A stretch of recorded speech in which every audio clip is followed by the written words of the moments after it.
Alright, so for this video, we're gonna do Lithuanian male model, Simonas Pham, and we're gonna see how attractive he is. In my opinion, I think he's probably considered a Giga Chad, since he's a male model. And yeah, let's see where he's ranked. So his overall rating is an 8.1. How rare is that? That is 1 in 10,000 people. The percentage or the percentile is the top 0.01%. His side facial score is a 72%. His front facial score is a 74%. His total facial harmony is a 73%. His facial dimorphism is an 8.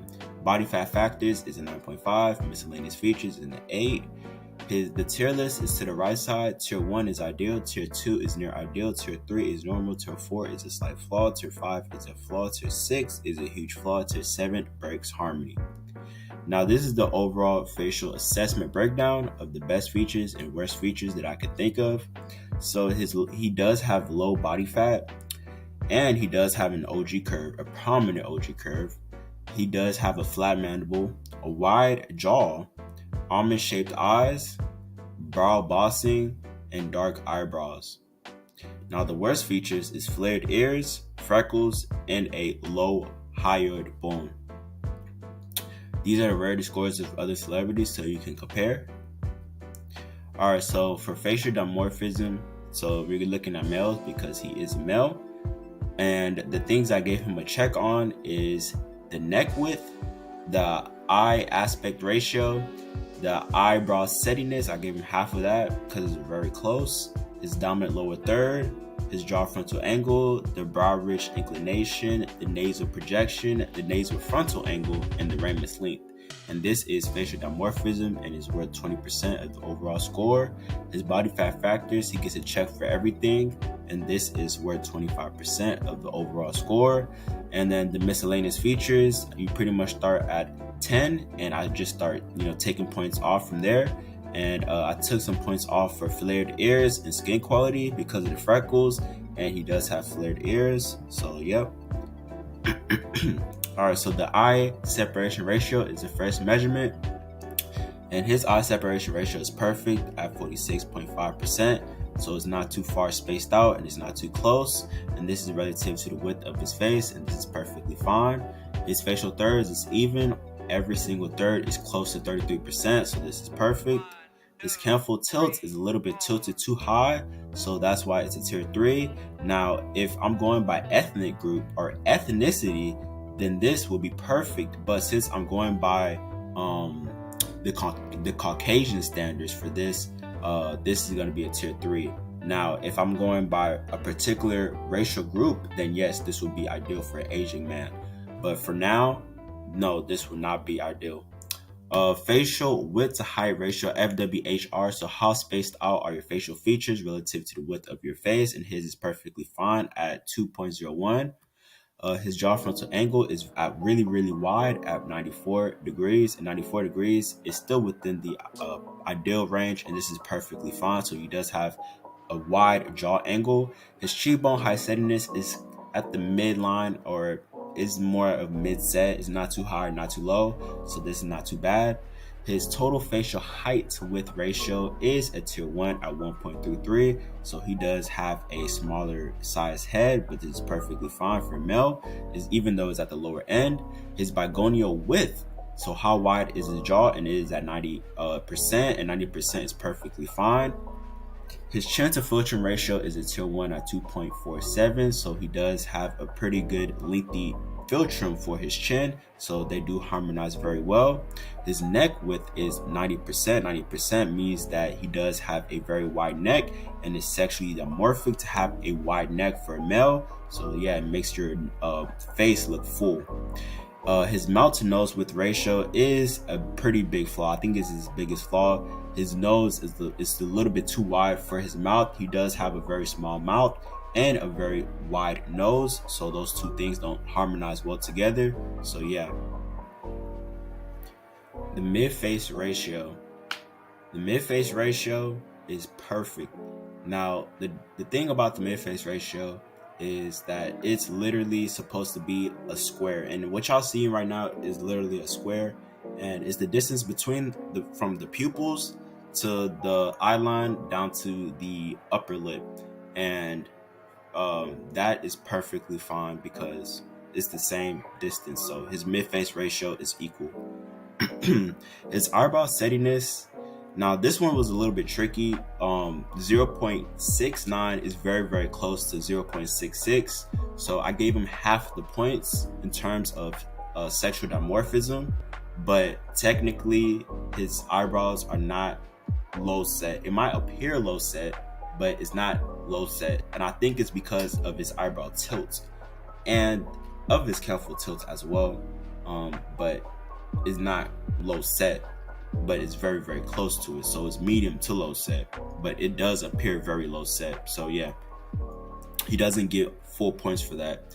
His eye spacing, one with eyes apart, is very, very close to what is considered to be ideal. It's just ever so slightly wider, but yeah, this is not bad at all. His eye aspect ratio is 3.38. I said he does have almond-shaped eyes. Is on the narrower side, but this is perfectly fine. His lower lip to upper lip ratio is 1.33. If the upper lip was a little bit smaller than the lower lip in length, then this would be ideal, but it's not too bad. It's not too far off. His deviation from the ipsilateral aliar angle to the jaw frontal angle is only 2 degrees. 2 degrees means that these two angles are damn near parallel. So the ipsilateral aliar angle, for any of y'all who don't know, is the angle created from the midface region and is from the subnasal all the way to the outer edges of the eyes. Now the eyebrow tilt is 60 degrees. Now technically for a female, this is perfect, but for a male, this is not. Now let me explain. You might think of hunter eyes as this, but this is too positively tilted, especially for because I'm going off of the Caucasian standard. So this right here wouldn't be preferred for a Caucasian man. Now, the reason why I'm going off of the Caucasian standard is because that's what's ideal for majority of people. So technically this is not going to be ideal, but this will be close or near to ideal. So this is not bad at all, but this is feminizing. Let me just say that 16 degrees is very feminizing. His bitemporal width is 94%. 94% is perfectly fine. It's at the upper echelon of the ideal range, but this is perfect. His lower third proportions is 31.5%. 31.5% means that he does have a perfect lower third proportion. His ipsilateral aliar angle, like I said again, is 92 degrees. 92 degrees is perfectly fine. So his mid-face angle is perfect, and his eyes are not too spaced out far apart from each other. So he does have pretty decent sized eye orbits. His gonial angle. Now, these are the side facial profile or the side facial measurements. So his gonial angle is the first one that we're going to start off with, and 126 is perfect. It's close to the ideal range. It's kind of outside of it, but this is not too bad. And 126 means that he doesn't have the sharpest jaw angle, but it's still kind of sharp, and this is still can be attractive. His nasofrontal angle is a tier 1 at 121 degrees. 121 degrees means that he does have a prominent brow region. His mandibular plane angle is 18 degrees. 18 degrees means that his mandible or his lower part of the jaw is not downswung. So you want it to be close or parallel to the ground. And as you can see, he does have that. His ramus to mandible ratio is 0.68 or 68% of the mandible. So your ramus should be around that range, and he does have that. So he does have a perfectly sized ramus for his mandible.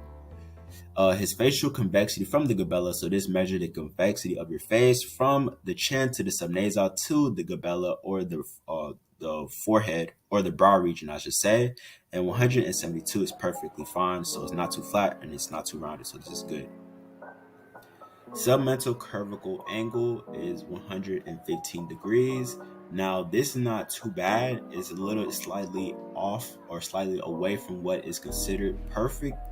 Now, the reason why I say this is because his hyoid is too low, but if his hyoid was all the way right here, the angle would be more acute, and that's exactly what you want. Now this angle underneath the neck region is a little bit obtuse, and he is low body fat, but his hyoid is sticking out too far. So if your hyoid is sticking out too far, it is the bone underneath the neck or the vertebrae. And if that bone is sticking out too far, then that's gonna cause that angle to be more obtuse than acute.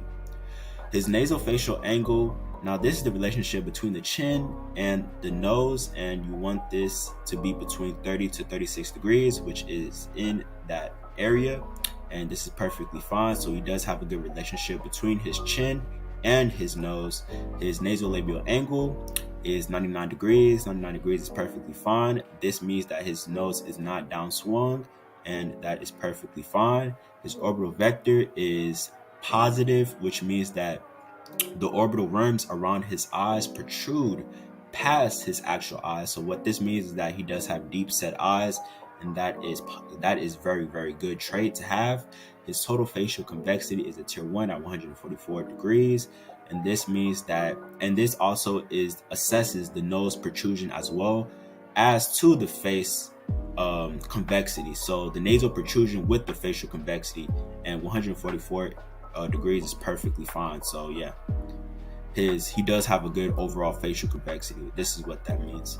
His mentolabial angle is 111. Now this is at the lower end, but this means that he does have good chin prominence and a lower lip prominence as well. So they do harmonize very, very well, and that it gives that little indent or that little crease between the lower lip and the chin. And so that angle is perfect. His facial convexity, now this is going to the nasion, so from the chin to the subnasal to the nasion, and his is 165 degrees. Now it's going to be 5 degrees less in this measurement, and that's exactly what you see, and this is perfect. So he does have a very, very good facial convexity all the way around. His nasal projection is 0.61, so the width of the nose is 61% of the nasal bridge of his nose, and this means that he does have a very projected nose, and this is very masculinizing. His nasal width to height projection is a tier 1 at 0.75. This means that he does have a lengthy nose, so this means that his nose is lengthy in length. So how lengthy is his nose? So it goes from the base of the nose all the way to the eye line, as you can see right there. So the base all the way to the eye line, and it's measuring the length of the nose relative to the width of the nose. So this is perfectly fine.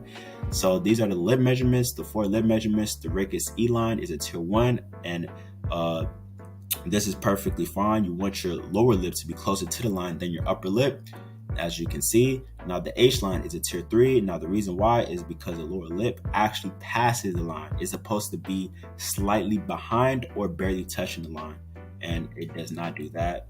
His S line is a tier 3, and that's because it goes from the middle of the nose down to the chin, and the bottom lip is actually supposed to be behind the line, barely touching the line, but it actually passes the line. So the bottom lip just is a little bit protrusive.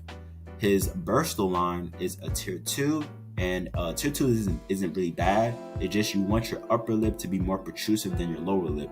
But in this case, the upper lip and the bottom lip are actually the same length. So for that reason, and this is not a flaw or anything like that, but you preferably want your upper lip to be a little bit ahead of the bottom lip.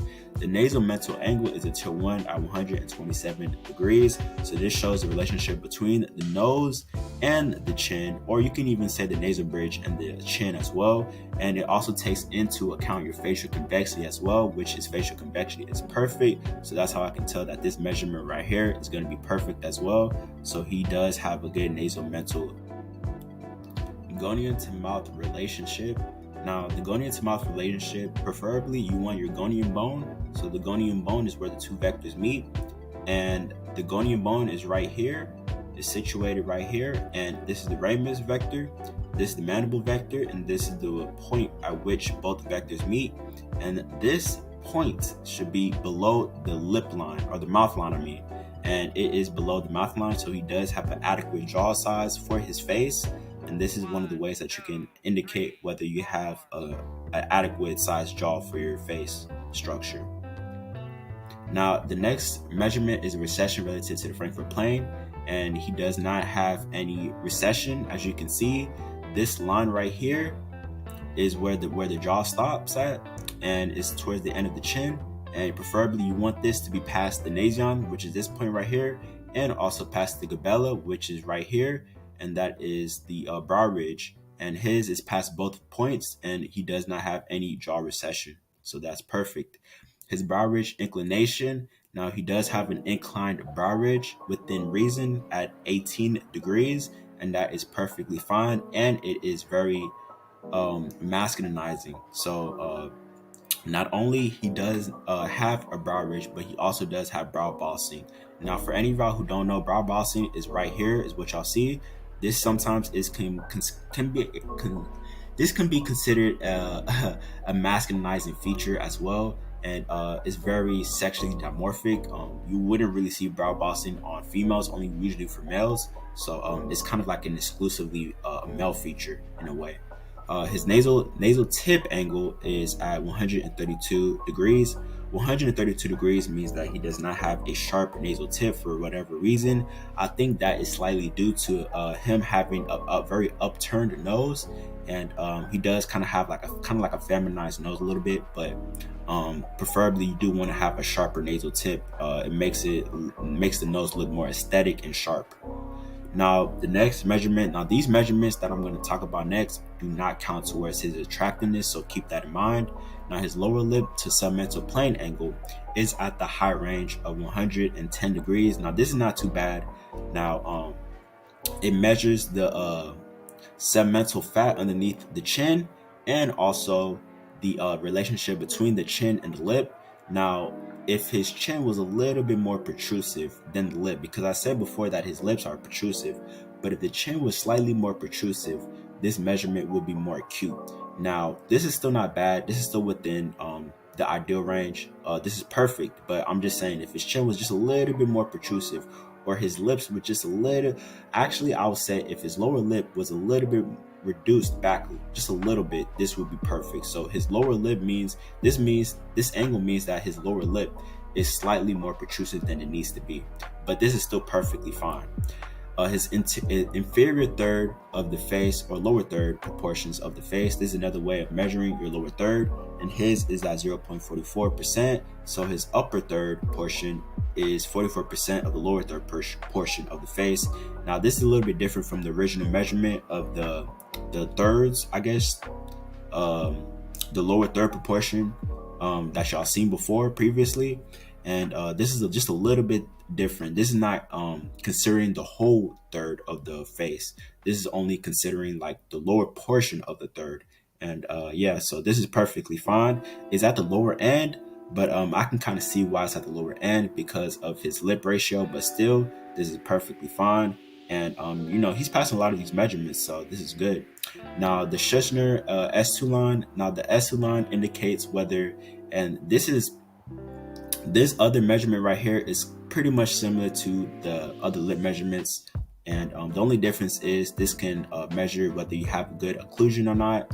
And what that means is whether you have an underbite, overbite, or a perfect occlusion, or a perfect bite, I guess you can say. And he does have a perfect bite at 83%, and 83% means that he does have a class 1. So this will be considered a class 1. So the upper teeth and the lower teeth align well with each other. So he does not have an underbite and an overbite. So I'm gonna show y'all guys that in the next slide so I can have an idea of what I mean. So the malocclusion. So this stems back from the previous slide. So the reason why I'm using the S2 line is this is the best way out of all the lip measurements, and all the lip measurements can actually determine what class you are in. But from all the lip measurements, from the coefficients, right, or the deviations, the S2 line is the best way to determine what malocclusion you might have. All right. So for him, he does have a skeletal class 1, which means he does not have an overbite and he does not have an underbite. He has a perfect malocclusion. So his upper teeth and lower teeth, like I said again, are in line with each other. And yeah. All right, so the last measurement, and these measurements, like I said, do not count towards his attractiveness. These are just extra things that you might want to know.